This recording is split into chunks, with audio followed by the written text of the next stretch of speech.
बहुत सारे सिर कटे राई स्टार घुस आए। उन्हें देखकर गांव के लोग इधर उधर भागने लगे। कोई एक से बचता तो दूसरा उसे पकड़ लेता और उसका सिर काट देता। लोग जैसे तैसे अपनी जान बचाने की कोशिश कर रहे थे, लेकिन वो सिर कटे राई स्टार सबको मार डालते। उसी समय दूसरी तरफ सुपर राय अपने घर में हल्का हो रहा था। उसने सोचा बस बहुत हो गई दुश्मनों की धुलाई, अब होगी पीठ की सफाई। लेकिन तभी उसे घर के बाहर से किसी के चीखने की आवाज सुनाई दी। राई स्टार ने जल्दी से अपना सुपर सूट पहना, बिना कुछ और सोचे बाहर निकल गया। बाहर हाहाकार मचा हुआ था, लोग डर के मारे भाग रहे थे। राई स्टार ने एक आदमी को रोका और पूछा, क्या हुआ भाई, भूत देख लिया क्या? उस आदमी ने डरी हुई आवाज में कहा, सुपर राय हमारे गांव को बचा लो, गांव में बहुत सारे सिर कटे राई स्टार ने हमला कर दिया है। ये सुनकर सुपर राय हैरान रह गया। उसने कहा, मैं तो राई स्टार हूँ, ये सिर कटे राई स्टार कौन आ गए मार्केट में? सुपर राय ने अपने सुपर पावर का इस्तेमाल किया और हवा में उड़ता हुआ गांव के ऊपर पहुंचा। वहां उसने देखा कि लोग इधर उधर भाग रहे थे और उनके पीछे सिर कटे राई स्टार उन्हें बेरहमी से मार रहे थे। एक सिर कटा राई स्टार उसकी तरफ भी दौड़ा, लेकिन सुपर राय हवा में उड़ गया और गांव के सबसे बड़े घर की छत पर जाकर खड़ा हो गया। वहां से उसने देखा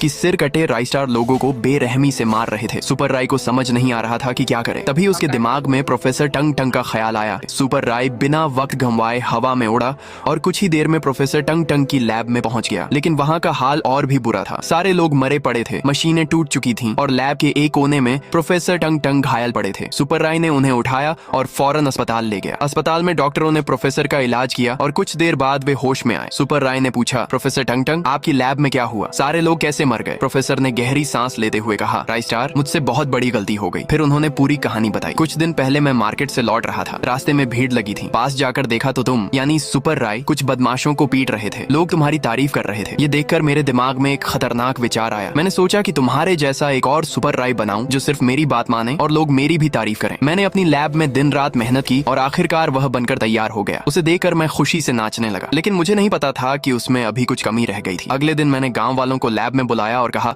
देखो भाइयों, ये है हमारा नया सुपर राय जो सब कुछ कर सकता है। गांव वाले बहुत खुश हुए, लेकिन तभी वह राई स्टार अपने आप जिंदा हो गया और एकदम से उसकी कई हम शक्ल प्रतियां बन गईं। उन सब ने मिलकर गांव में सभी को मार डाला और वहां से भाग गए। यह सुनकर सुपर राय हैरान रह गया। उसने कहा, जो हो गया सो हो गया, अब इसे ठीक कैसे करना है ये बताइए। प्रोफेसर टंग टंग ने कहा, इसके लिए तुम्हें उनमें से एक सिर कटे राई स्टार को पकड़ कर लाना होगा। सुपर राय बिना देर किए गाँव पहुंचा। वहाँ सिर कटे राई स्टार अभी भी आतंक मचा रहे थे। तभी उसकी नजर एक कोने में अकेले खड़े सिर कटे राई स्टार पर पड़ी। सुपर राय के सामने जा खड़ा हुआ। सिर कटा राई स्टार उससे भिड़ने को तैयार था, लेकिन सुपर राय ने अपने सुपर पावर का इस्तेमाल किया और उसे बेहोश कर दिया। फिर उसने उसे उठाया और प्रोफेसर टंग टंग की लैब में ले आया। लैब में प्रोफेसर ने अपनी पूरी ताकत लगाकर एक एंटीडोट तैयार किया और सुपर राय को देते हुए कहा, इसे उन सिर कटे राई स्टार पर फेंक देना। सुपर राय हवा में उड़ा और गांव पहुंचा। वहां वह सीधे सिर कटे राई स्टार के सामने उतरा। इससे पहले कि वे भाग पाते, सुपर राय ने एंटीडोट गांव में अचानक